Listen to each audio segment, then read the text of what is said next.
सांगली विधानसभा मतदारसंघातील भारतीय जनता पक्ष महायुतीचे उमेदवार आमदार सुधीर गाडगीळ यांच्या निवडणूक प्रचाराची आज जोरदार शक्ती प्रदर्शनाने सांगता करण्यात आली।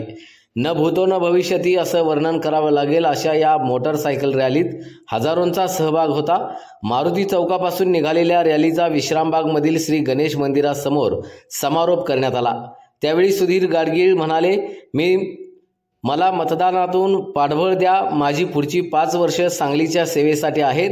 मारुती चौकातून सकाळी मोटरसायकल रॅलीला प्रारंभ झाला। त्यावेळी चौकात अक्षरशः जल्लोषाचं वातावरण होतं। हजारो महिला पुरुष मोटरसायकलवरून सज्ज होते। सुधीरदादांची कटआउट्स अनेकांच्या हातात होती। एकच वादा, सुधीरदादा तुम आगे बढ़ो, हम तुम्हारे साथ है अशा घोषणांनी लिहिलेले फलकही अनेक जण गर्दीत उंचावत होते। आमदार सुधीर गाडगीळ यांनी मारुती मंदिरात दर्शन घेतलं आणि त्यानंतर रॅलीला सुरुवात करण्यात आली। सजवलेल्या वाहनामध्ये उभे असलेले सुधीर गाडगीळ दुतर्फा गर्दी करून असलेल्या नागरिकांना अभिवादन करत होते।